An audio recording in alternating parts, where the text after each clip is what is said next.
The first gunshot didn't sound like it does in the movies. It wasn't sharp or cinematic or heroic.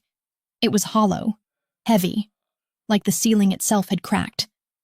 And for one strange, disbelieving heartbeat, I actually thought it was thunder rolling through the city again, because we'd had storms all week, and the air had that wet, electric stillness that made everything feel on edge, like the whole world was waiting for something terrible to happen.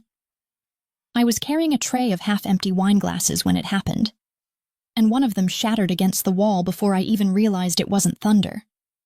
And I stood there, frozen, staring at the spreading red stain on the white tablecloth, like my brain couldn't quite decide if it was wine or blood. And then I heard the second shot. Closer, sharper, and the screaming started. The private dining room was supposed to be off-limits to staff, but every waitress in that place knew better. When men like those came in, the kind who wore suits that cost more than our rent and smiled like wolves with blood on their teeth, you didn't argue, you didn't ask questions, you just served, smiled, and prayed they left before midnight. And tonight, they had taken the entire back room, ordered expensive whiskey, rare steaks, and asked for the music to stay low. I'd been in the kitchen, wiping down a counter, when I heard the first muffled laugh, the kind that made your skin crawl. And then, only minutes later, the sound of betrayal breaking glass and bone. I should have run. God, I should have run. But curiosity, or maybe fear dressed up as duty, rooted me to the tile floor, and through the crack of the swinging kitchen door, I saw it all. A scene I would never forget, no matter how many nights I begged my brain to forget it. The man at the head of the table, him. The one I'd noticed the moment they walked in, the one with eyes like gunmetal and a presence that made the room bend around him. He was standing now, his hand pressed against his abdomen, his white shirt blooming red, his chair knocked over behind him. Around him, 3 men, the same ones who had laughed at his jokes, toasted to his power, were now pointing guns at him. One of them said something I couldn't hear over the roaring in my ears, but whatever it was, it made the wounded man laugh, a low, dark sound that sent a shiver straight down my spine. It was the kind of laugh that belonged to someone who had already accepted death, but refused to let it take him quietly. And then just for a second his eyes lifted, searching, wild, and found mine. It was absurd, impossible, terrifying, but I swear he looked at me, like he could see me through the narrow crack of the door, through the shadows and the smoke curling above spilled whiskey. And for one blinding instant, the noise fell away, and the only thing I heard was his voice. Quiet, deep, hoarse with blood. Stay quiet, and don't move. I froze, my breath trapped somewhere in my chest, my heart trying to claw its way out. The men turned on each other next, shouting, arguing. The one closest to the door flinched when Adrian— I didn't know his name yet, not then, but I would come to whisper it like a prayer and a curse later. Pulled a knife from the table and drove it into a throat. Blood sprayed across the linen, and the lights flickered as if the room itself couldn't bear to watch. The others fired, more glass shattered, and I stumbled backward into the kitchen, the tray clattering to the floor. For a long moment there was silence. Just the sound of rain tapping against the back windows, the drip of blood pooling under the swinging door, and my own shaking breath. Then came the groan, low, rough, and far too close. I didn't think, I just moved. He stumbled through the door like a ghost, one hand pressed hard against his wound, the other gripping a gun slick with blood. His face was pale, his jaw tight, his eyes feral, the kind of man who had lived too long in the dark and didn't trust the light anymore. He looked at me like I was both a threat and his last chance to live. "Help me," he said, voice barely a whisper. "Now." I should have screamed. I should have run to the phone, to the manager, to anyone. But I didn't. Instead, I dropped to my knees beside him, my hands trembling as I pressed down on the wound with my apron, the fabric soaking through almost instantly. Don't talk, I murmured, though I didn't know why I was the one giving orders. Maybe it made me feel less like prey. Maybe I was trying to convince myself this was still just a job, still just a night at work that had gone wrong. He looked at me. Really looked. And for a second I saw something human flicker behind those storm-gray eyes, something fragile and furious, and utterly unbreakable. "They're coming back," he muttered, and his head fell back against the tiles. "Don't let them find me." The words hit like gunfire, because that was the moment I realized the shooting wasn't over. The others were still in the hall, their voices low, their footsteps heavy, searching. I glanced toward the back door, then toward the walk-in freezer. "Can you walk?" I whispered. He didn't answer, but his hand gripped mine. Hard enough to hurt. Hard enough to mean yes. We moved like shadows. I half-dragged him, his weight heavy and unsteady against me, through the narrow hallway lined with crates and wine bottles, every step echoing like a scream. Behind us, someone kicked open the kitchen door. "Find him!"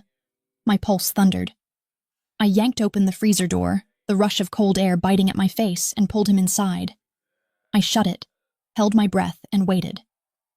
The footsteps passed. Voices cursed. A gun clicked. Then silence. Inside the freezer, the light was harsh and blue-white. Frost clung to the metal walls, and my breath came out in clouds. I could feel his heartbeat through the blood-soaked shirt, slowing, fading. His body trembled with pain, but his eyes stayed locked on me. "You should have run," he whispered. "You don't know what you've done." Maybe he was right. Maybe I was a fool. But in that moment, I couldn't leave him. "I wasn't going to let you die out there," I said, my voice shaking but sure. He studied me, a long, unreadable look that made me feel like he was memorizing my face, etching it into the part of his soul where trust used to live. Finally, he nodded, his voice barely audible. "Then you're already in it." I didn't understand what he meant then. Not fully. But I would. Soon enough. Because when the sirens started outside, and the blue lights flashed against the restaurant windows, I realized that helping him wasn't an act of kindness. It was a choice. A dangerous, irreversible one. And as I pressed my hands harder against his wound, feeling his blood warm against my skin, I knew that whatever life I'd had before, the girl who served tables, who smiled politely, who believed the world was simple, she was gone. The man bleeding on my floor wasn't just a victim. He was something far worse. And by the time I found out who he really was, it would already be too late to walk away. When the sirens finally faded, and the blue flashes stopped staining the walls, I realized I hadn't breathed properly in what felt like hours, though time had become something strange and elastic, stretching and folding over itself in that cold, humming freezer where the world outside didn't seem entirely real anymore, where it was just me and the man whose blood painted my hands like a crime I hadn't yet confessed to.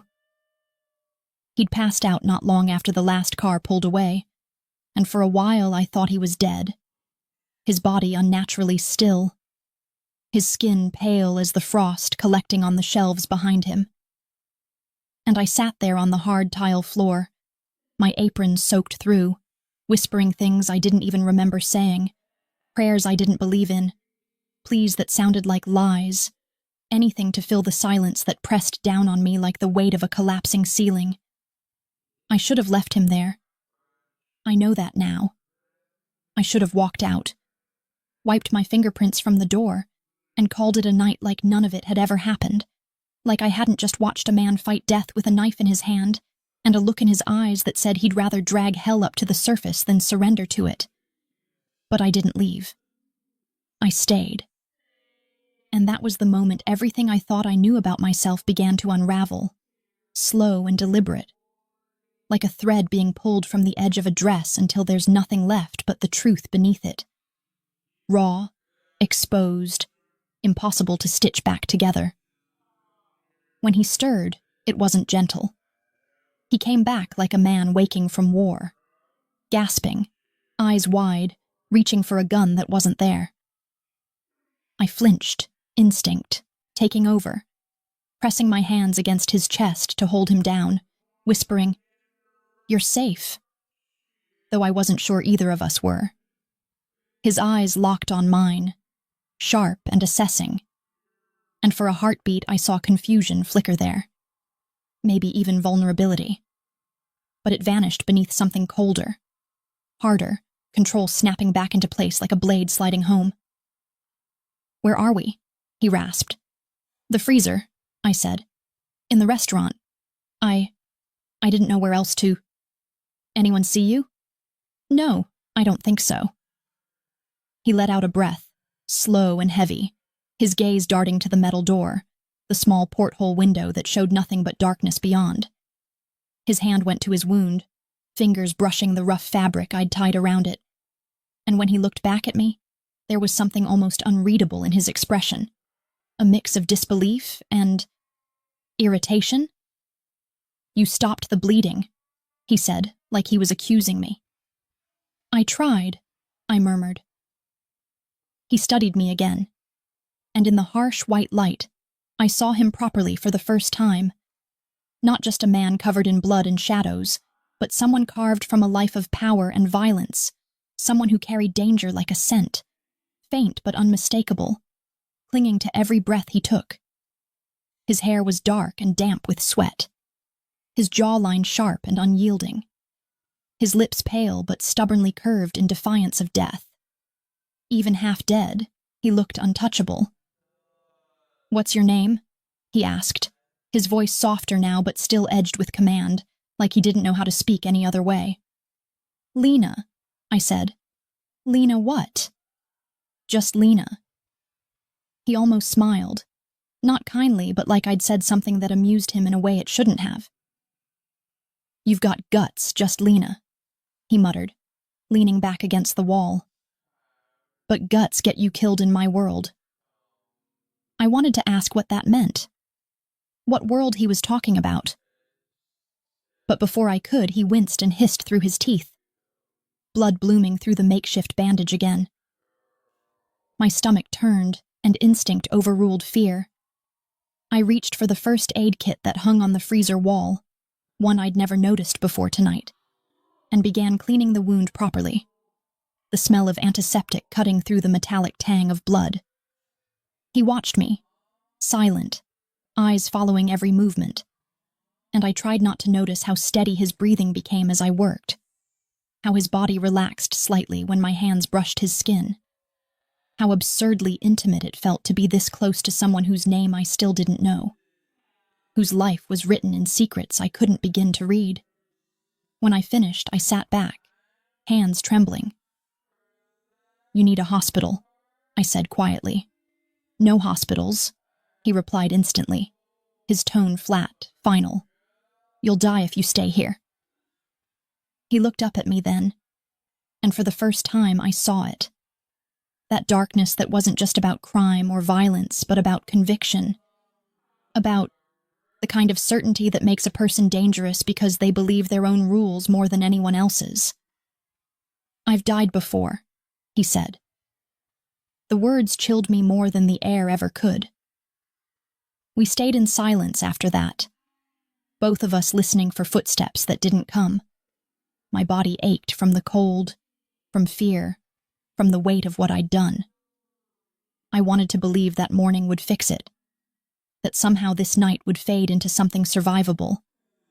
But when he finally spoke again, his voice was calm, deliberate, and terrifyingly certain. "They'll come looking for me," he said, "and when they do, they'll come for you too." My throat went dry. "Who?" He smiled faintly, but there was no humor in it. "The ones who betrayed me." I swallowed hard, the reality of it settling like lead in my stomach. "Why would they come for me? I don't even know you." "That's the problem," he said. "You do now." He tried to stand but stumbled, and before I could stop myself, I caught him, his arm heavy across my shoulders, his breath warm against my neck. Every part of me screamed that this was insane, that I was crossing lines I didn't even know existed. But I guided him out of the freezer anyway, through the darkened kitchen and out into the narrow alley behind the restaurant. The night was quiet. Too quiet. The city muffled by rain and exhaustion. I half-carried him down the street, every step heavier than the last, until we reached my car. A beat-up little sedan that looked far too innocent for what it was about to be part of. He hesitated at the passenger door. "You sure about this?" "No," I said honestly. "But I'm doing it anyway." He gave me a look I couldn't decipher, something between warning and gratitude, then sank into the seat, closing his eyes as if surrendering, just for a moment, to the inevitability of it all. I drove through the city like a ghost, headlights gliding over rain-slick pavement, every red light feeling like a dare from the universe to stop before it was too late. But I didn't stop. I drove to my apartment. Small, old, tucked above a second-hand bookstore that smelled like dust and forgotten dreams, and helped him inside. Down the narrow hallway, into the room that had never held anything more dangerous than my own loneliness. I laid him on the couch, covered him with a blanket, and stood there staring at him. At this stranger who'd brought blood and ruin into my life in a matter of hours. And I should have felt terror, or regret, or even disgust. But instead there was something else blooming in the quiet between us. Something that felt like inevitability wearing the mask of choice. He opened his eyes just once before sleep took him. His voice low, rough, but certain. "You shouldn't have saved me, Lena." And maybe I should have listened. Maybe I should have understood that the decision I made in that freezer wasn't mercy but madness, wasn't compassion but a binding contract written in blood. Because as I watched him sleep, the sound of rain still tapping softly against my window, I realized that every heartbeat from now on would echo back to that moment. The night I saved a man who wasn't meant to be saved. And outside, in the dark, somewhere far too close, someone was already watching my building. Morning didn't come gently. It bled in through the thin curtains like a guilty secret, pale and cold, crawling over the walls of my apartment and settling on everything it shouldn't have. The couch where he lay half dead and unmovable, the floor still faintly marked with footprints from the rain, the discarded bandages that looked like confessions I'd forgotten to hide, and me, standing there barefoot with the heavy taste of sleeplessness coating my mouth, staring at a man I didn't know yet couldn't seem to walk away from. I told myself that once he woke up, I'd make him leave, that I'd done enough, that saving him from bleeding out in the freezer was one thing, but harboring him here, in the fragile silence of my small world, was something else entirely. Something reckless. Something that could ruin me. But when I saw the rise and fall of his chest, the shallow rhythm of his breath, and the ghost of pain etched between his brows even in sleep, I knew I was lying to myself again. Because I wasn't waiting for him to leave. I was waiting for him to open his eyes. The city was already alive outside, the hum of early traffic, the distant bark of street vendors, the faint grind of the subway beneath the pavement, all of it so ordinary that it almost mocked the chaos that had rearranged my life in a single night. And for a few strange moments, I stood there trying to pretend it was still my world, the one where the biggest danger I faced was a rude customer or a broken plate. But that illusion cracked when he shifted, groaned, and murmured something in a language I didn't understand, his hand twitching toward the place where his gun had been. I crossed the room slowly, kneeling beside him, my hand hovering just above his shoulder, unsure whether to touch him or not. And before I could decide, his eyes snapped open, sharp, gray, and terribly awake. For a heartbeat, the air between us froze, his gaze flicking over me like a weapon searching for intent. And I saw it again. That split-second instinct, that predator's clarity. Before it softened, recognition seeping in like light through cracks. You brought me here, he said, his voice rough, lower than before, thick with exhaustion and disbelief. And even in that rasp, there was authority, the kind that made you listen even when you didn't want to. I couldn't leave you there, I said quietly, feeling suddenly small in the gravity of his presence, though it was my apartment, my rules, my decision that had kept him alive. He tried to sit up, winced, then leaned back with a sharp breath, pressing a hand against his side where the blood had soaked through again. You should have, he muttered. You have no idea what you've done. I wanted to tell him I knew, that I understood this wasn't a fairy tale, that people like him didn't just vanish from the world without consequences. But the truth was, I didn't know anything. Not really. All I knew was that he was hurt, hunted, and alive because of me. And for some reason, that last part mattered more than all the warnings bleeding from his voice. What happened? I asked, my words fragile in the space between us. Back there, in the restaurant. Who were those men? He studied me for a long time before answering, as if deciding how much truth I could survive. People I trusted, he said finally, each word measured, cold. People who forgot who they were dealing with. I swallowed, the weight of his tone pressing down on me, heavy and deliberate, like the sound of a door locking. They tried to kill you. They almost did. He looked away then, his jaw tightening, his eyes fixed on nothing, and for the first time I saw something human beneath the steel. Not weakness exactly, but weariness. The kind that comes from living too long with ghosts that never leave you alone. I should call someone, I said, though even as the words left my mouth, they felt hollow, ridiculous. A doctor, maybe. No doctors, he cut in, his tone sharp enough to make me flinch. No police, no hospitals, no one. You call anyone, you're dead, and so am I. The certainty in his voice sent a chill through me, not just because of the words, but because I believed him. So instead, I went to the kitchen, boiled water, and made coffee, my hands moving on instinct, because doing something ordinary was the only way to stop the world from spinning. The smell filled the air, bitter, grounding, and when I handed him a mug, he took it without a word, watching me over the rim as he drank, his gaze so heavy it felt like a touch. You live alone, he said, not a question. Yes. He nodded once as if confirming something to himself. That's good. Good? I asked, my voice trembling before I could stop it. Why is that good? Because it means no one else can get hurt. He said it so simply, so calmly as if violence was just another inevitability of living, and I felt something twist deep inside me. Fear, curiosity, something in between. Who are you? I asked finally. He looked at me for a long time before answering, and when he did, it wasn't a confession so much as a warning wrapped in exhaustion. My name is Adrian Moretti. The name didn't mean anything to me at first, just another name, another man. But there was a shift in the way he said it, a quiet gravity that made the air feel thicker. And then, as if on cue, memory kicked in.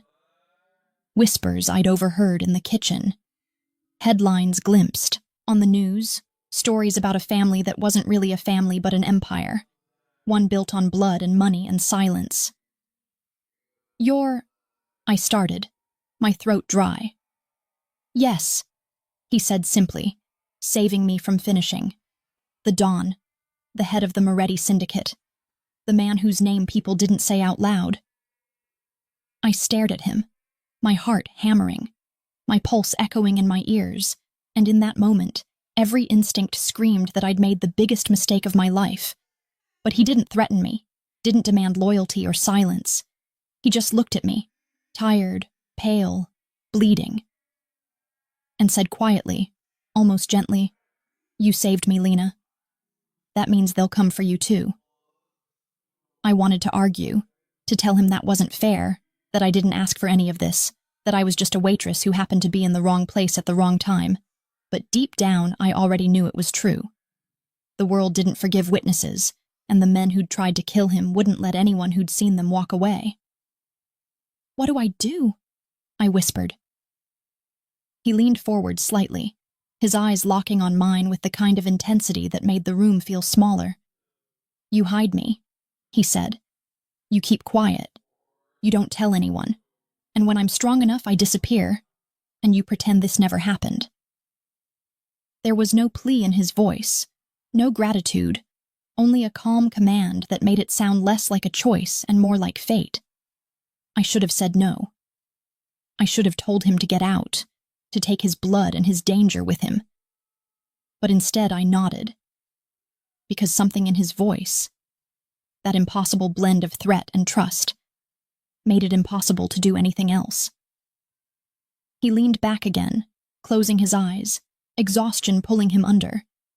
And for a long time I stood there watching him, the name Adrian Moretti echoing in my mind like a spell I didn't understand.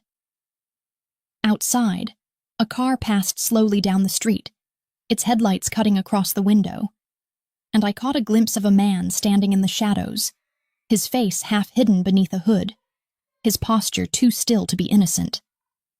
And that was when it hit me, really hit me, that this wasn't a nightmare I could wake from, that the moment I opened that freezer door I'd stepped into a story that didn't have an exit.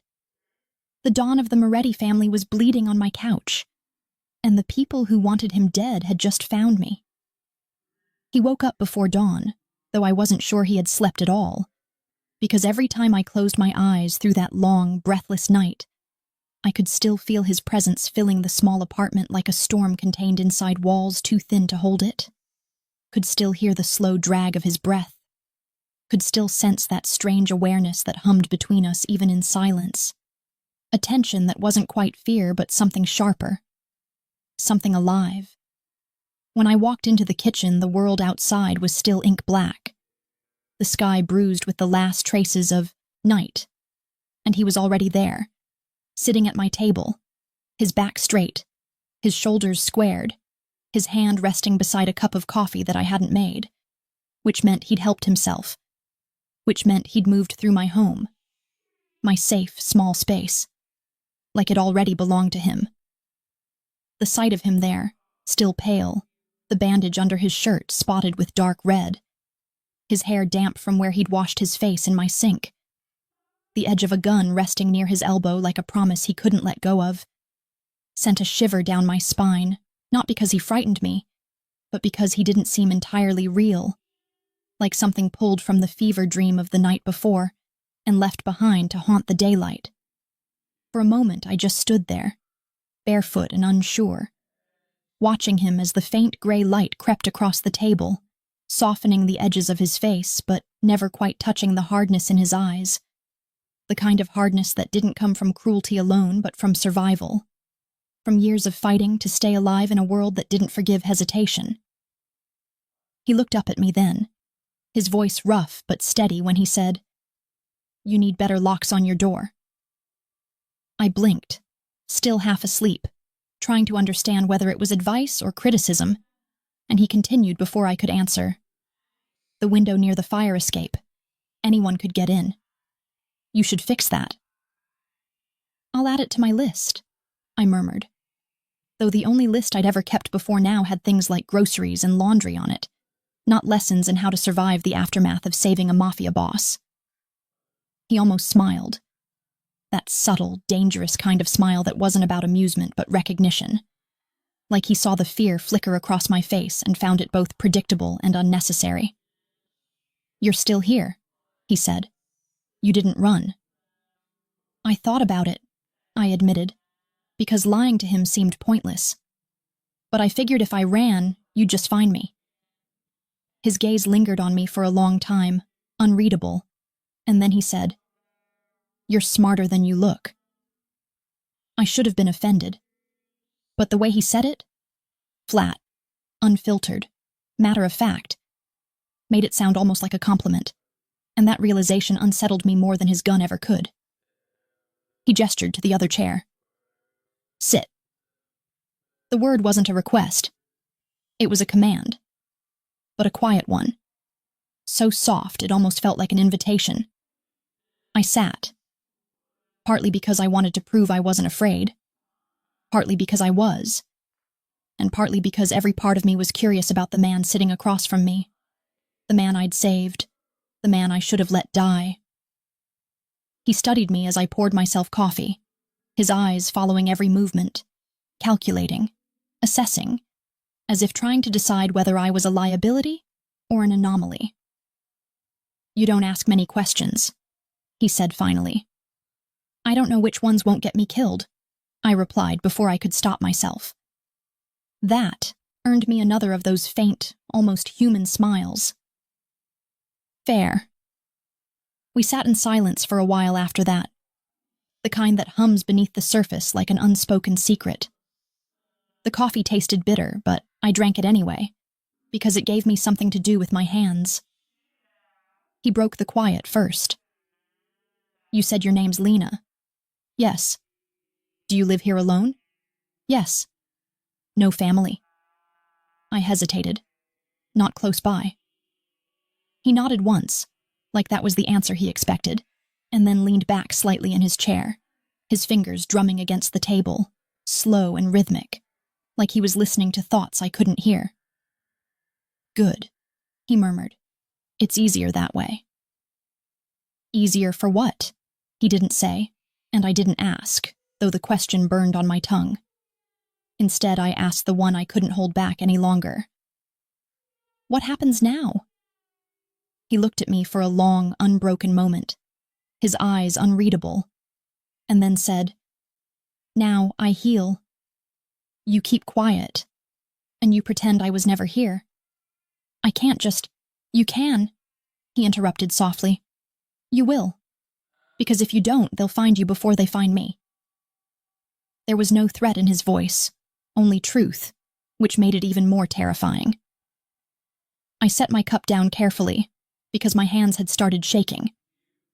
"Who are they?"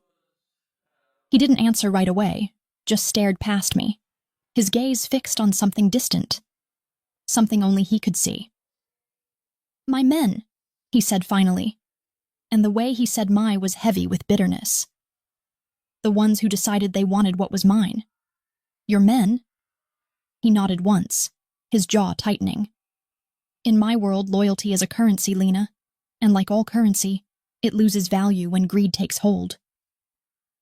The way he said it, calm, cold, absolute, made me realize that whatever had happened in that restaurant wasn't just betrayal. It was an act of war. I didn't know what to say, so I said nothing, just watched him, trying to understand how someone could carry so much danger in their silence.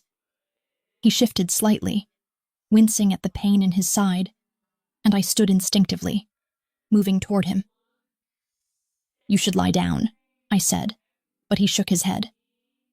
"I've spent too many years lying down, waiting for other people to fix things," he murmured. "I'm done waiting." There was something almost tragic in his defiance, something that felt older than he looked, and for reasons I didn't fully understand, I wanted to help him. Not because I believed in him, but because I wanted to believe there was still a way out for both of us. "You need rest," I said again, softer this time. He looked at me then, really looked, and for a moment the space between us shifted, became something electric, fragile, impossible. "You talk to me like I'm human," he said. I blinked. "What else would you be?" He didn't answer, just smiled faintly. That dangerous, quiet smile that made my stomach tighten. The air in the room felt heavier, charged with something I didn't have a name for. I should have looked away, should have stepped back, should have remembered who he was, but I didn't. I just stood there, caught in that impossible pull, until he finally broke the silence. "Don't make the mistake of thinking I'm one of the good ones," he said softly. "You save a man like me, and he takes you with him, even if he doesn't mean to." "I already did," I whispered. He leaned forward then, his eyes narrowing slightly, not in anger but in understanding. And for the first time since I met him, He looked less like a ghost, and more like something dangerously alive. "Then God help you, Lena," he said quietly, "because you've chosen a side, and it's mine now." Outside, a car door slammed, sharp and close, followed by footsteps on the pavement below my window. His head snapped toward the sound, instincts firing before logic, his hand gripping the gun on the table so fast it barely seemed real. He looked at me, not with fear, but with command. "Stay quiet," he said, his voice low, the same words he'd spoken the night I met him. "And don't move." And just like that, I knew. Whatever fragile safety had existed in this tiny apartment had vanished, replaced by the cold, inevitable truth that the world outside had finally found us. The footsteps outside didn't fade like they were supposed to. They lingered, slow and deliberate, the kind that didn't belong to someone passing by, but to someone who had come looking, someone who already knew where to stop. My heart began to beat in that strange, stuttering rhythm that felt like it was trying to warn me, to shout at me that this moment was the line, the one I couldn't uncross no matter how much I might want to later. And I remember glancing toward Adrian, whose face had gone still in that way dangerous men do when they're listening more than thinking. His eyes narrowing, his entire body tense but eerily calm, as if violence was a second language and silence the grammar that came before it. He motioned for me to stay where I was, one finger raised, a quiet command that needed no words, and then he moved. Not with speed, but with precision, every step calculated, every breath measured. He didn't limp this time, though I could see the effort it took him, the way his jaw tightened, the faint sheen of sweat on his forehead. And as he reached the window, he pulled the curtain back no more than an inch, his eyes flicking toward the street below. For a few heartbeats, he said nothing, and I stood there barefoot in the middle of my kitchen, hands gripping the edge of the table hard enough to leave marks on the wood, waiting for him to say something. Anything. Because the silence felt like a blade pressed against my throat. Then finally he spoke. "They're watching," he said, his voice so quiet it was almost a thought. I swallowed hard. "Them?" He nodded once, eyes still fixed outside. "One of mine. Or he used to be." He let the curtain fall back into place and turned toward me, his expression unreadable, but the tension in his shoulders spoke volumes. "We can't stay here." "I can't just—" "You can," he interrupted, his tone leaving no room for argument. "Pack what you need, nothing that ties you to this place. They'll come through that door within the hour." There was no panic in his voice, no hesitation, only certainty. And that made it worse because when someone like him said something like that, you didn't doubt it. You obeyed. I moved without thinking, pulling clothes from drawers, a few bills from the coffee jar, my mother's locket, a faded photograph I couldn't seem to leave behind.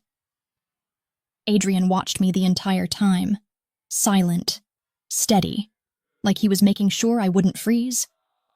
When I stopped, he nodded once, took my bag, and slung it over his uninjured shoulder. "We leave through the back." "What about the front? They'll be waiting there." He said it as simply as if he were telling me the time. I followed him, my pulse racing, my mind screaming at me that this was madness, that I was walking deeper into something I didn't understand. But my body kept moving anyway, drawn by the strange gravity that surrounded him. A pull that had nothing to do with logic and everything to do with the fact that, even bleeding and hunted, he felt like the only real thing in a world that suddenly made no sense. The alley behind my building smelled of rain and rust, the ground slick beneath our feet, the sound of the city muffled by fog.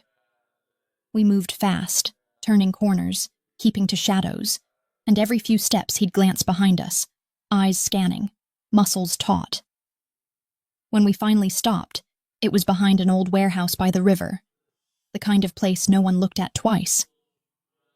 He pushed the door open with the back of his hand, revealing a space that smelled of dust and gasoline, lit only by the faint light filtering through cracks in the boarded windows. "This will do," he murmured, and for a moment, he leaned against the wall, breathing hard, the effort of the last few hours catching up with him. I set my bag down, my nerves frayed and raw, and turned to him. "What now?" He looked at me like the question itself was unnecessary. "Now we wait." For what?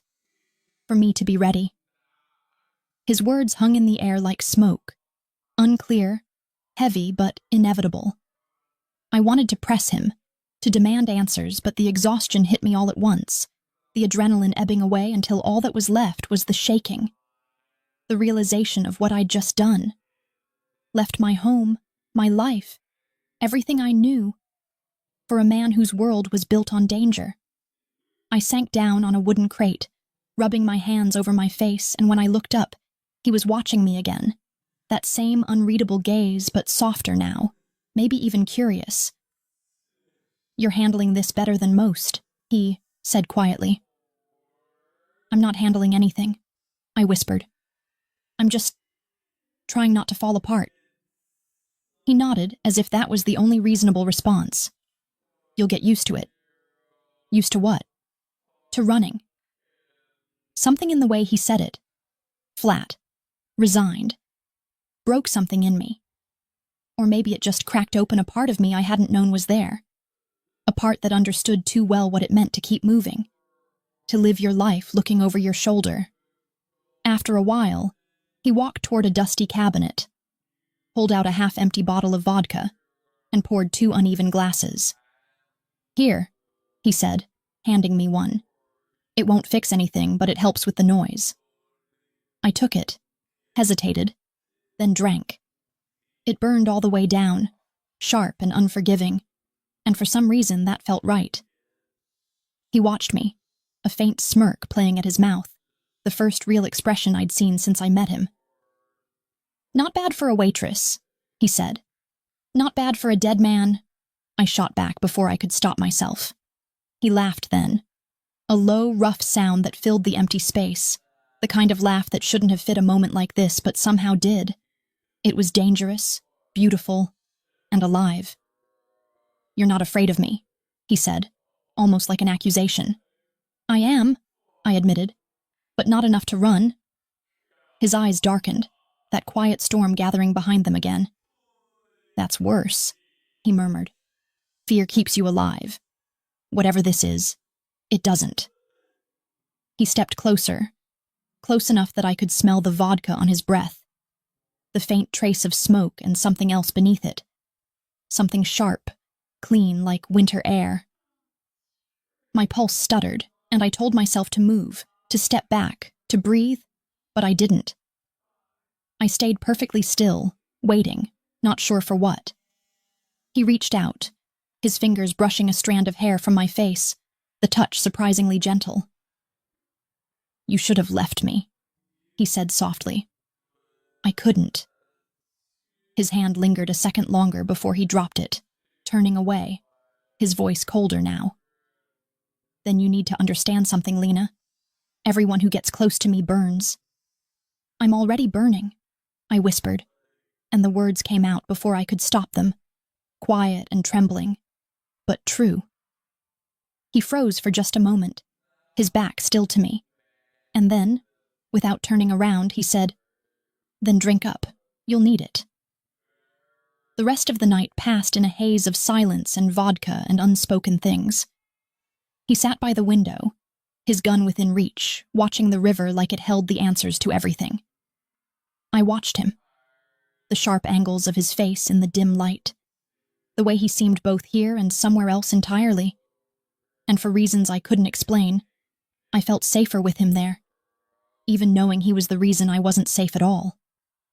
When I finally closed my eyes, my last thought was that maybe safety had never been the point. Maybe this was what it meant to be, alive, to stand too close to the fire and wait to see if you survived the heat. And somewhere outside, hidden in the fog, a car engine started. Low, slow, deliberate. Adrian heard it first. His eyes met mine across the dim room. "They found us," he said. The sound of the engine wasn't loud, but it didn't have to be. It rolled through the quiet like thunder hidden beneath the earth, low and certain, the kind of sound that didn't just announce danger but promised it. And before I even had time to think, before my mind could wrap itself around the fact that it wasn't imagination this time, Adrian was already moving, fluid and precise, the way a predator moves when the hunt has come too close to his den. He didn't speak at first, didn't need to, because everything about the way he moved told me what was happening. The quick flick of his wrist as he checked the gun's chamber, the slight tilt of his head as he listened to the rhythm of footsteps outside, the faint narrowing of his eyes as he mouthed one word to me, quiet as a ghost. Down. I dropped behind the crate instinctively, my body trembling, every sense on fire. And I could feel the pulse of the night around us.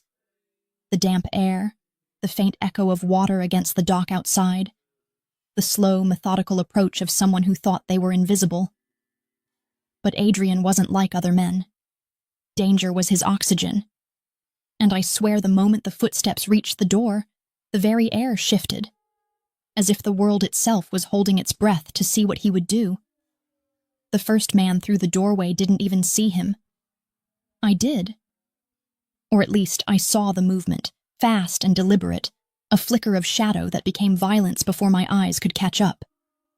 There was a muffled sound, not a gunshot, but something heavier, intimate, final. And then the thud of a body hitting the floor. Adrian's face didn't change. He didn't flinch, didn't hesitate, didn't even breathe differently. He was all control, all purpose, his expression carved into something unreadable and distant. And I realized in that terrible, hypnotic instant that I wasn't watching a man defend himself. I was watching a man reclaim himself. A man who had spent a lifetime perfecting the art of survival until it looked like poetry. Another shadow at the door. Another heartbeat. Another sound. And then silence again. The kind that makes you afraid to even exist inside it. I pressed my hands against my mouth, the copper scent of blood drifting through the air, and part of me wanted to scream, to run, to demand to know what kind of monster I had dragged into my life. But another part of me, the quieter, darker part I hadn't known existed until that night, couldn't look away. He turned then, meeting my eyes in the half-light. And for the first time I saw the truth of what he was. Not just a man who killed to survive, but a man who had to survive. No matter the cost. No matter the ruin it left behind. His shirt was torn, streaked with blood that wasn't his breath shallow but steady, his eyes colder than I had ever seen them. "It's over," he said simply. But it wasn't. Not really. I stood slowly, my legs shaking, the world spinning just slightly as I tried to process what I'd just witnessed. "You..." My voice cracked. "You killed them." He didn't answer right away. He walked past the bodies. 2 of them, I realized now, both dressed in black, both faceless in death, and crouched down, searching their pockets with practiced indifference. He found a phone, a ring, a folded piece of paper, and tucked it all into his coat before glancing at me again. "They would have killed you too," he said, calm, matter of fact, as though that explanation should erase the blood on the floor. I wanted to tell him he was wrong, that they hadn't come for me, that this wasn't my world, that I didn't belong in this nightmare, but deep down, I already knew the truth. If I hadn't found him that night, if I hadn't dragged him into my freezer, if I hadn't opened my door when he needed somewhere to hide, I'd still be invisible. But I wasn't anymore. I was part of his story now, and stories like his didn't leave anyone untouched. "What are you going to do?" I asked, though my voice sounded distant, almost foreign to my own ears. He looked at me then, really looked. and there was something in his eyes that almost resembled regret, or maybe recognition. I'm going to finish what they started. Which means, he said softly, I take back everything they tried to steal. He walked to the window, the early light bleeding into the horizon, painting the river in muted shades of silver and gray, and I saw him silhouetted against it, tall, still, unbreakable, the kind of figure that didn't belong to the world of the living or the dead, but something in between. For a long time we stood in silence, him watching the sunrise, me watching him. It was strange, the way the morning looked almost peaceful after everything that had happened, the way the water glimmered like nothing had changed. But everything had. I had. When he finally spoke again, his voice was quieter, but not softer. There's no going back now, Lena. You understand that, don't you? I never agreed to any of this, I whispered. No, he said, turning toward me. But you chose it anyway. I hated that he was right. I hated that he could see through me so easily, that he understood something about me I didn't want to admit. That part of me, the part that had saved him, hadn't done it out of mercy. It had been curiosity, defiance, something reckless that wanted to feel alive again in a world that had gone numb. He poured vodka into a glass, the same bottle from the night before, and handed it to me. My fingers brushed his as I took it, the contact brief but electric, and I knew then that whatever this thing was between us, it wasn't just survival anymore. He sat across from me, his posture relaxed, but his eyes alert, and said quietly, Do you know what they call me? I shook my head. The man who kills at sunrise, he said, because I don't sleep when I'm at war. I end it before the day begins. The words hung between us, heavy and inevitable, and I realized this was who he'd always been. Not a man running from death, but chasing it on his own terms. Is that what this is? I asked. A war? He smiled faintly, a humorless, beautiful thing. It always has been, you just didn't know you were in it. I took a sip of the vodka. It burned down my throat, but I didn't wince, and looked at him over the rim of the glass. And me? What am I in this? His gaze softened then, just slightly. Collateral, he said.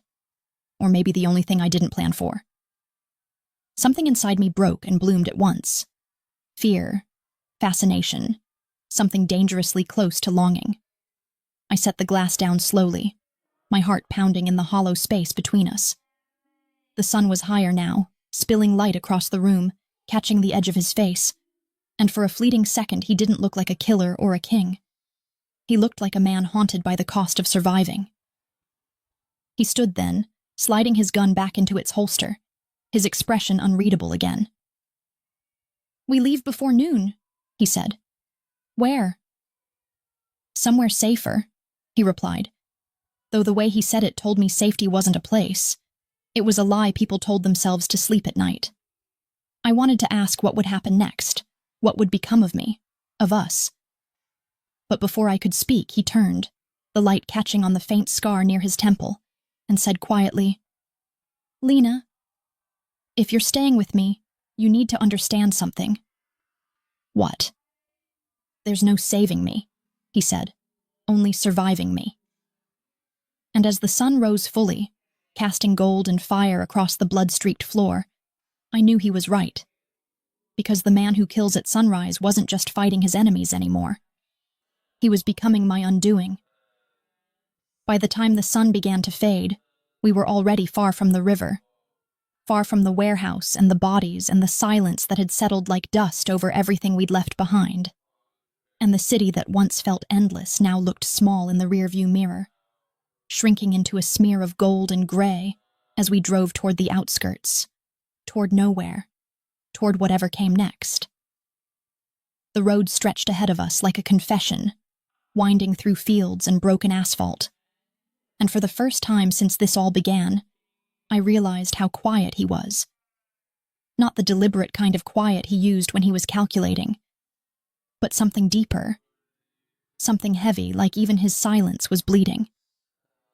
I didn't ask where we were going because I already understood that with Adrian, direction didn't matter.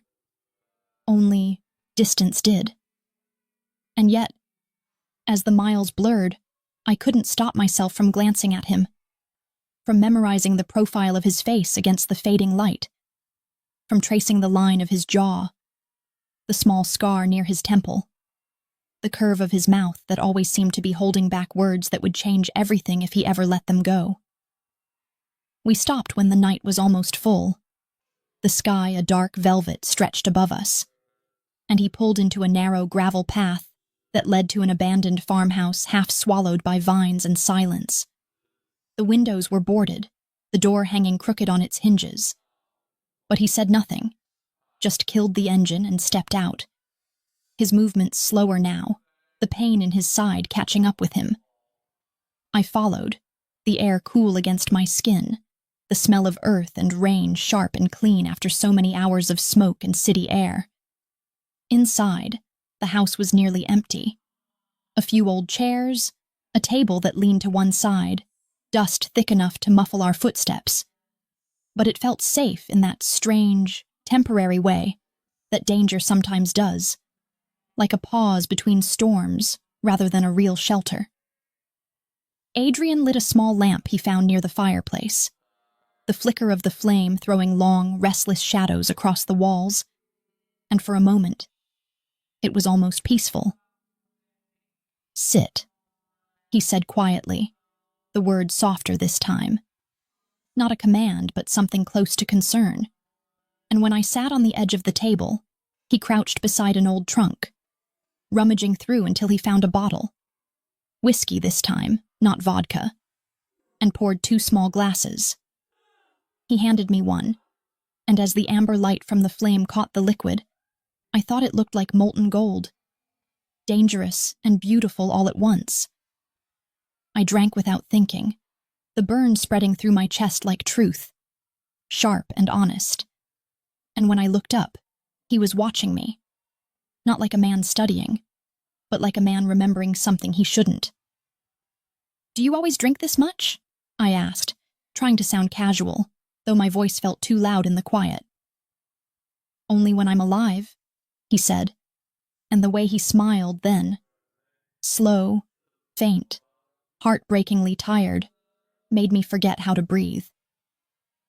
He moved closer after that, not by intention maybe, but by gravity, the kind that pulls people together when there's nowhere else to go, and I could feel the heat of him even before his hand brushed mine. A simple touch, fleeting, but it burned like something sacred, something forbidden. I wanted to pull away. I should have. But I didn't. I just sat there, my pulse a drum in my throat, watching the way his eyes darkened when he realized I wasn't moving. "You shouldn't look at me like that," he said, voice low, dangerous, not a warning but a truth he wished wasn't true. "Like what?" I whispered. "Like you're trying to find something worth saving." I swallowed, feeling the ache in my chest rise, slow and deep. "Maybe I already found it," he laughed, softly, the sound rough, almost bitter. "You don't know what you're saying, Lena. You think this is something it's not. I'm not a man who gets saved. I'm the reason people stop believing they can be." "Then why did you let me help you?" He froze at that, his expression flickering, a moment of truth caught off guard. And for a heartbeat, I thought he wouldn't answer, that he'd shut me out the way he did with everything else. But then he said, quieter than before, "Because for the first time in a long time, I wanted to see if someone would." The words sank into me like a wound and a promise all at once. I looked at him then, really looked. And for the first time, I didn't see the dawn or the killer or the man who ruled in shadows. I saw someone bleeding beneath the weight of 1,000 sins. Someone who had forgotten what it felt like to be touched without needing to be guarded. We stayed like that for a long time, the world outside fading into a hum of crickets and distant thunder, the air between us thick with something neither of us wanted to name. The whiskey softened the edges of my fear, turned the sharp ache of everything into a kind of slow, inevitable pull, and before I could think better of it, I reached out and touched his cheek. He didn't move at first. Maybe he didn't believe it was real. But when my thumb brushed the faint scar near his jaw, his eyes closed, and he let out a breath that sounded like surrender. His skin was warm beneath my hand, his pulse steady and strong, and I could feel the tension melting from him, the armor cracking just enough to let something human through. "Lena," he murmured, and my name on his lips didn't sound like a warning anymore. It sounded like a plea. I don't know who moved first or if either of us did. Maybe it was the kind of thing that just happens, like gravity, like falling. One moment we were sitting across from each other, the next his hand was at the back of my neck, his mouth finding mine with a desperation that felt like both punishment and relief. The kiss wasn't gentle. It was fire and confession and every bad decision I'd ever been warned against, but it was real. Painfully, beautifully real.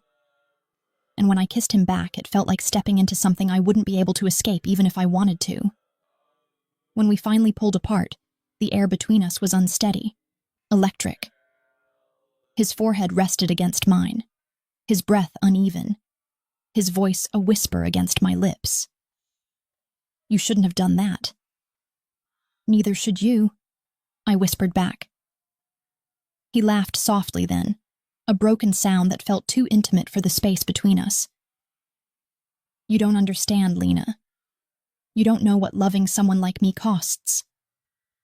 "Maybe I don't care," I said, though my voice shook when I said it. He leaned back just enough to look at me, his gaze sharp and pained. "You will." He stood then, turning away, pacing the length of the room, running a hand through his hair like he was trying to erase what had just happened, and I sat there watching him, my chest heavy with something I couldn't name. "I shouldn't be here," he said quietly, half to himself. "Not with you. Not like this." "But you are," I said. He looked at me again, and for a moment there was nothing cold or cruel in his face, only something raw, something that looked almost like regret. "That's the problem." Outside, thunder rolled closer, the air thick with the promise of rain, and I could feel the storm building inside us too. Something that wasn't going to be contained by reason or fear or even guilt.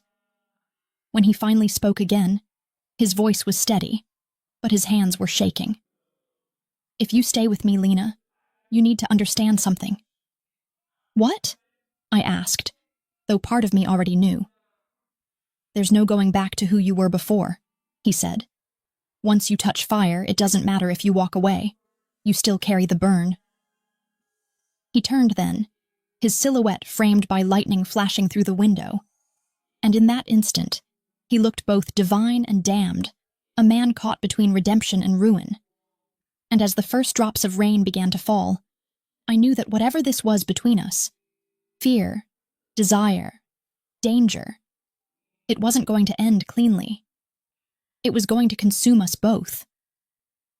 The morning after the storm didn't look like a morning at all.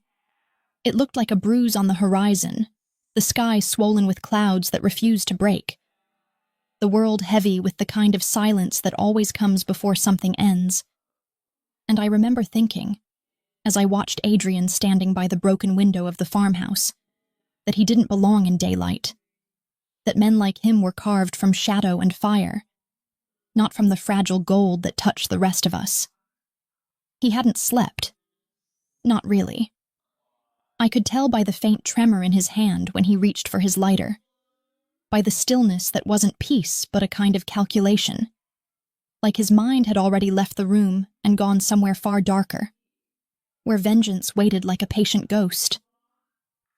The cigarette burned between his fingers, the smoke curling around him like armor, and I wanted to tell him to stop, to rest, to let me take care of him for just a moment. But I already knew that rest was a luxury he'd buried years ago, maybe along with the part of him that believed in mercy. He turned when he felt me watching, his eyes unreadable in the half-light, and for a second neither of us said anything, because there were no simple words left between us anymore, only truths too sharp to touch. "They called," he said finally, his voice low, even, but with that undercurrent of steel I was starting to recognize as his form of restraint. "The ones who stayed loyal? They found him."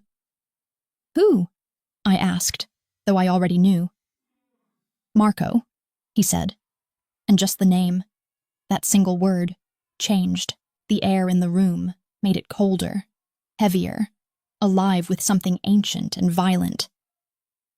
The man who pulled the trigger first, the man who thought he could own what wasn't his. He said it like a prayer and a curse all at once, and I realized that this wasn't just about betrayal anymore. It was about reclamation, about Adrian taking back the power that had been stolen from him. Not because he needed it, but because it was the only way he knew how to survive. "What are you going to do?" I asked, though I already knew that too. "What I always do," he said softly, and there was something devastatingly calm in the way he said it, something that made my stomach twist, because it wasn't anger that drove him. It was inevitability. He stubbed out the cigarette, picked up his gun, checked the magazine with the same casual precision as a man buttoning his cuffs, and I realized then that this ritual of violence was as familiar to him as breathing. "I'm coming with you," I said, the words leaving me before I could think them through, and his head snapped up, eyes flashing with something between disbelief and fury. "No," he said sharply, his voice like a knife in the quiet. "I won't stay here alone," I said, my voice trembling but sure, because the thought of waiting, of sitting in that farmhouse with ghosts and silence and my own heartbeat for company, felt worse than whatever danger waited with him. "I've already seen too much. I've already chosen." He stared at me for a long time, and in that look, there was every warning he didn't have the words for, every unspoken truth about what standing beside him would mean. But there was also something else. Something softer, maybe even admiration, though it flickered and vanished too quickly to name. "You don't belong in my world, Lena," he said finally, quieter now, almost pleading. "Then stop bringing it to mine," I replied. For a moment neither of us moved, and then he sighed, the sound heavy and tired, the kind of sigh that belonged to a man who'd stopped believing he could change anything. "Fine," he said, "but you stay behind me, no arguments." When we left the farmhouse, the air was thick with the aftermath of rain. The world washed clean, but somehow dirtier than before. The drive was long and quiet. The road winding through industrial outskirts, where the skyline disappeared behind warehouses and steel fences. And the further we went, the more I felt the weight of his silence pressing against me. Not cruel, but absolute.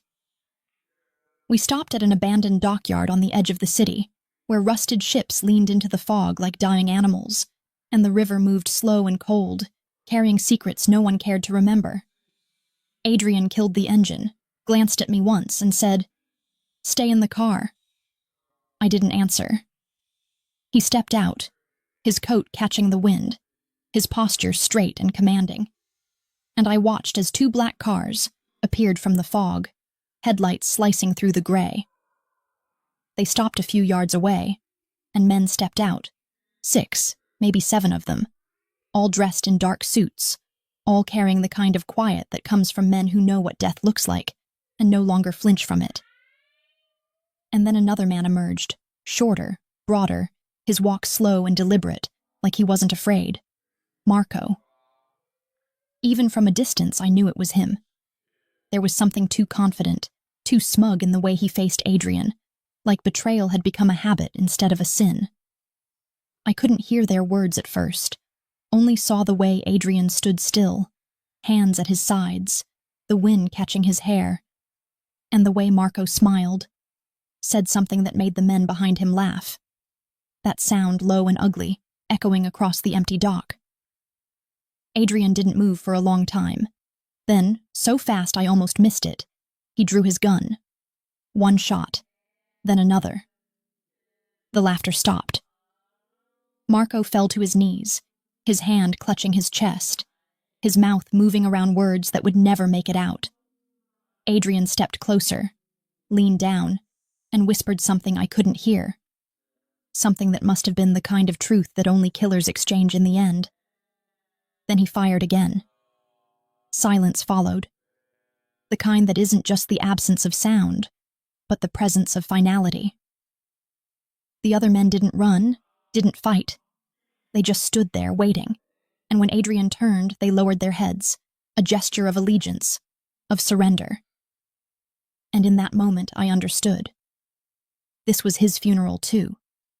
Not Marco's, Adrian's, because every time he killed, a part of him went into the ground with whoever fell, buried under the same weight of loyalty and loss. When he came back to the car, his face was pale but calm, his hands steady on the steering wheel as we drove away. He didn't speak for a long time, and I didn't ask. The air between us was thick with smoke and silence and the scent of inevitability. Finally, he said, almost absently, "You should hate me for what you saw." "I don't," I said quietly. He glanced at me, his expression unreadable. "You should." "Maybe," I said, my voice breaking just a little. "But I think I hate what it's doing to you more." He didn't answer. The rest of the drive passed in silence, the city lights growing brighter, the road smoother, the night quieter, and I realized something I hadn't dared to before. That love, when it comes from men like him, doesn't save. It devours. When we finally stopped outside a quiet motel off the highway, he turned off the engine and sat there for a long time, staring at nothing. "You saw who I am today," he said softly. "Now you have to decide if you can still look at me tomorrow." I wanted to tell him I already had, that every time he looked at me with those eyes that carried both damnation and devotion, I saw everything, and I stayed anyway. But before I could speak, he got out of the car, the door slamming softly behind him, and walked toward the neon light flickering above the motel sign. I watched him go, my heart twisting between fear and something dangerously close to love, and I knew then that whatever this was between us wasn't built to last. It was built to burn.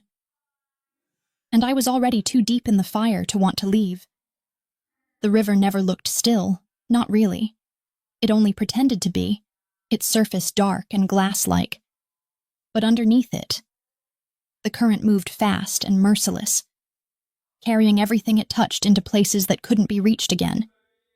And as I stood there on the bridge, the cold wind cutting through my jacket, the city burning faintly in the distance behind us, I thought that maybe that was what it meant to love Adrian Moretti. To be caught in something that looked calm from the outside, but was tearing you apart beneath the surface, pulling you under until the only thing you could do was stop fighting and let it take you where it wanted. He stood a few feet away from me, his silhouette sharp against the dim orange glow of the fires spreading along the docks, his shoulders tense, his hands clenched at his sides, the faint rise and fall of his chest the only proof that he was still breathing. And I remember thinking that this night, this hour, this moment, was the point everything had been leading toward, the moment where the past and the present finally collided hard enough to break something that couldn't be fixed. We'd been running again, not because we wanted to, but because the war he'd promised was finally here, the kind that didn't come in whispers anymore but in the roar of engines and the crack of gunfire. And I had seen things in the last 24 hours that didn't belong in memory. Men loyal to him dragged out of safe houses, cars burning in the street, faces I'd come to recognize turned into ghosts before I could even remember their names. And through it all, he hadn't stopped moving. He didn't eat, didn't sleep, didn't even flinch when the bullets got too close. He just kept going, one step ahead of the men who wanted him dead, one step deeper into the darkness that had built his empire and was now trying to bury it. I followed him because I didn't know how not to anymore. I followed him even when the part of me that still knew what right and wrong looked like screamed to run. I followed him because every time I looked at him, I saw something no one else did. A man who had lost everything but refused to die quietly. A man who could kill without hesitation, but looked at me like I was the only thing left in the world that still felt real. Now, as the night stretched thin around us, I could see that same war in his eyes. Not the one with guns and fire, but the one that lived inside him. The one that whispered to him in the language of guilt and vengeance and love twisted into something unrecognizable. "Adrian," said softly, my voice barely reaching him over the sound of the wind. "It's over. You've done what you came here to do. You can stop now." He didn't answer at first, just kept staring out at the river, the muscles in his jaw tightening. When he finally spoke, his voice was low and rough, a quiet storm. "You don't stop wars, Lena. You survive them, if you're lucky." I took a step closer, my heart pounding, my throat burning with words I couldn't hold back anymore. "You can't keep doing this. You can't keep killing what's left of yourself and pretend it's justice. It's not." He turned then, slowly, and the look in his eyes made me forget how to breathe. "You think I don't know that?" he said, his voice breaking on the edges of control. "You think I wanted this? I buried my brother because of them. I buried my family. I built everything out of blood, and when I finally thought I could build something else, something worth saving." He stopped himself, the words catching like smoke in his throat. "They took that too." His eyes met mine then, fierce and vulnerable and alive with something that scared me more than the fire behind him ever could. "Don't ask me to stop, Lena. Not now. Not when there's still something left to burn." I stepped closer, close enough to see the tremor in his hands, close enough to feel the heat radiating from his skin, close enough to smell the faint trace of smoke clinging to his jacket. "You'll destroy yourself," I whispered, "and I'll lose you." He laughed then, but it wasn't humor. It was pain wrapped in sound. "You never had me to lose." But I knew he didn't believe that. Not really. Because if I hadn't had him, he wouldn't look at me the way he did now. Like he wanted to keep me close and push me away at the same time. Like he was terrified of what I made him remember. The wind picked up, carrying the smell of burning oil and river water, and I could see flashes of light far off. Headlights moving fast along the opposite bank. Voices carried on the air. Adrian turned toward the sound, his expression shifting instantly. The softness gone, replaced by the sharp, deadly calm that always came before violence. "They're here," he said. "Who?" "The DeSantis men. Marco's brother wants what's left of me." I felt the blood drain from my face. "Then let's go." "We can still—" "No." He cut me off, his tone final. "They'll find us no matter where we go. It ends here." He moved toward the car, opening the trunk, checking the weapons stashed inside. 2 pistols, a shotgun, a half-empty box of shells. I wanted to scream at him, to beg him not to fight, to tell him that vengeance didn't have to be the only way, but before I could, he looked at me, that same impossible, devastating look, and said, "Get down when I tell you to. And if something happens, don't," I said sharply, my voice shaking. "Don't you dare finish that sentence." He smiled faintly, the kind of smile that broke more than it comforted. "You're a stubborn woman, Lena." "Then stop giving me reasons to be," I whispered. The first shot came before either of us was ready. Sharp, sudden, echoing off the water. And Adrian was already moving, shoving me down behind the car as bullets tore through the night, sparks flying from the metal. I heard him return fire, heard the click of the trigger, the sharp inhale of pain when a shot grazed his shoulder. But he didn't stop, didn't falter. I crawled to him, my hands shaking, the smell of gunpowder thick in the air. And for a moment, everything blurred. The sound, the smoke, the shouting. Until all I could see was him, the man I'd saved, the man who'd saved me 100 times since, the man who refused to let death take him until he'd chosen when to go. Then, suddenly, silence.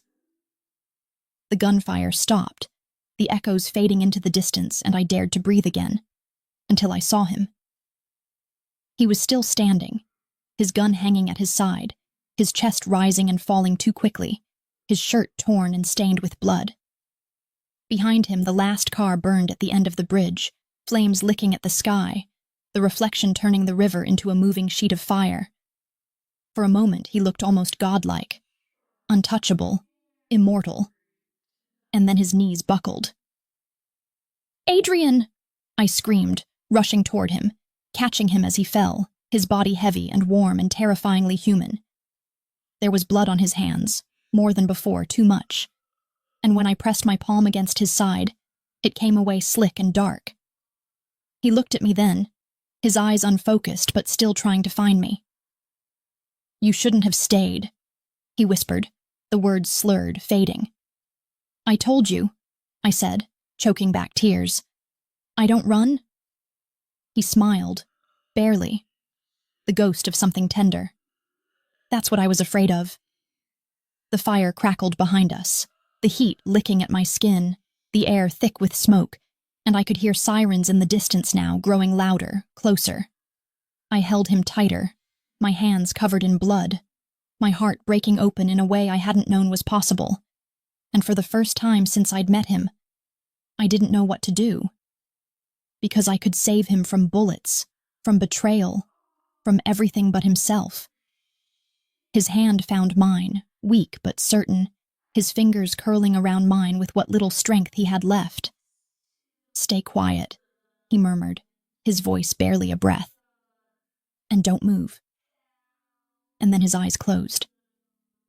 The sirens grew louder. The bridge trembled.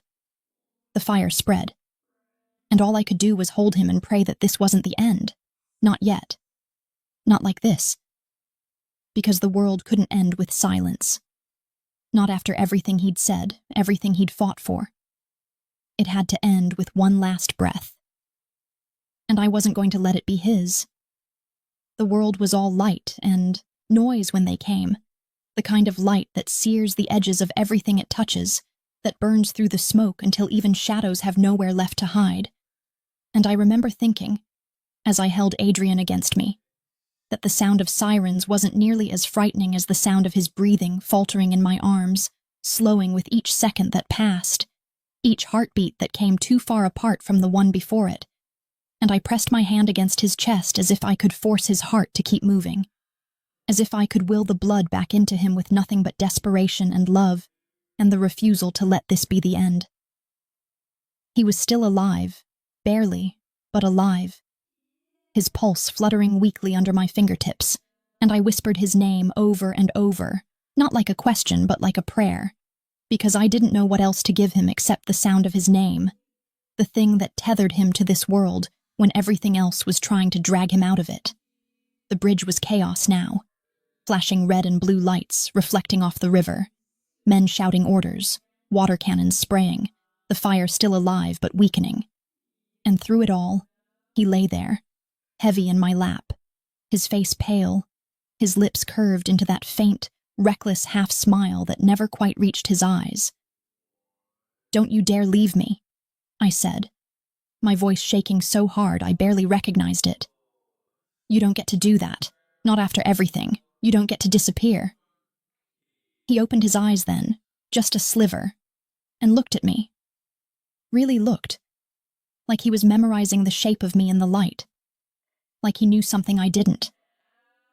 "You should have run," he whispered, his voice so soft it barely existed over the sirens. "I told you," I said, my throat closing. "I don't run." He exhaled slowly, his hand reaching up, weak but deliberate, his fingers brushing my cheek with a tenderness that felt both like goodbye and something deeper, something eternal. That's what I loved about you, he murmured. The word, loved, hit me like a bullet, sharp and final, and I shook my head, refusing to let it settle, refusing to let the past tense claim him. Don't you dare talk like that, I said, tears spilling down my face. You don't get to love me and leave me in the same breath. He smiled then, small, faint, heartbreakingly human. You saved me, he said, from them, from myself. And then, quieter still, almost as if he was speaking to himself, stay quiet, and don't move. The words were the same ones he'd spoken the night I found him, bleeding and broken in the back of the restaurant. And for a moment I couldn't tell if he was telling me what to do now or remembering what I'd done then. Either way, I obeyed, because I couldn't do anything else. I stayed quiet. I didn't move. I just held him. The medics reached us minutes later, though time had already lost its meaning. They pulled me back, their hands firm but not cruel, and I remember the way the air felt as they lifted him. Heavy, thick, charged with that strange energy that exists in the space between life and death, that fragile line where everything still might change if you believe hard enough. I followed them to the ambulance, climbed in without asking, because there was no version of this story where I let him out of my sight. The ride was a blur of light and motion and blood and hands and the sound of machines that kept counting seconds in a language I didn't understand. I sat there numb, his hand in mine, whispering his name again and again, the syllables breaking against my teeth like prayer beads snapping one by one. When we reached the hospital, they pulled him away from me, the doors slamming shut between us, the sound of footsteps, voices calling out words I couldn't process. And I stood there in the corridor, frozen, the smell of antiseptic and smoke clinging to my skin, my hands still stained red. Hours passed. Or maybe it was minutes. I couldn't tell. The world had narrowed to a hallway, a clock that refused to move, and the memory of his last words looping endlessly in my head. When the doctor finally came out, I saw everything in his eyes before he spoke. He's alive, he said, and I felt my knees almost give out, the air rushing back into my lungs. But it's bad. The bullet missed the heart by a margin. He's lost a lot of blood. He's strong, but he needs time. And luck. Time and luck. The only currencies the world never gives freely. They let me see him hours later, when the sun had started to rise. Not a golden sunrise, but a pale, weary one. The kind that doesn't bring warmth. Only light enough to remind you what survived the night. He looked different under that light. Fragile, almost boyish, his face free of the steel that always lived there. The edges softened by exhaustion and pain, and something that looked almost like peace. I sat beside him, my hand finding his again, and for a long while neither of us spoke. I just watched the way his chest rose and fell, slow and uneven, and realized that this quiet, this moment, was what love really looked like. Not fire, not violence, not passion that consumed everything it touched, but survival, the quiet miracle of still being here. When he finally opened his eyes, they were clear, clearer than I'd ever seen them, and he looked at me like he wasn't sure I was real. You stayed, he said, his voice barely a whisper. I told you I would. He smiled faintly, his fingers tightening weakly around mine. Then I guess I owe you another debt I can't repay. I shook my head, tears blurring the edges of everything. You don't owe me anything, just don't disappear. He didn't answer right away. His gaze drifted to the window, where the morning light spilled across the white sheets like a benediction, and for a moment I thought he'd fallen asleep again. But then he said softly, I don't know what comes next. I don't know if there's a world left for me in it. There's one for us, I said. It doesn't have to look like the old one. He turned back to me then, and the look in his eyes was something between disbelief and hope. A dangerous combination for a man who'd built his life on certainty. Us, he repeated quietly, like he was testing the word on his tongue. Us, I said again, firmer this time. He closed his eyes, a slow, shaky breath escaping him, and for the first time since I'd met him, he looked like he believed it. The machines kept beeping, steady and alive, the rhythm of survival. And as the light grew brighter, I rested my head against his chest, listening to the fragile echo of his heartbeat beneath my ear, and I thought about everything that had brought us here. The blood, the fire, the lies, the endless running, and realized that maybe love wasn't about saving someone from the darkness. Maybe it was about choosing to stay beside them in it, holding their hand until the night finally gave way to dawn. He stirred again, his voice faint but certain. "Stay quiet," he whispered, the ghost of a smile curling his lips, "and don't move." And for once, I didn't argue. I stayed quiet. I didn't move. Outside, the world kept turning, slow, imperfect, alive. And for the first time, I let it. Because he was still breathing, and I was still there, and somewhere beyond all the noise and the pain and the ruin, morning was breaking. And in that fragile, fleeting light, I finally understood what he'd meant all along. It was never about silence. It was never about stillness. It was about trust. About believing that even in the chaos, even in the fire, even in the aftermath of everything, there are moments worth holding on to, moments that make the world bearable again. So I held his hand, watched the sunrise crawl across his face, and whispered the only thing left to say. "I'm here." And for once, it was enough.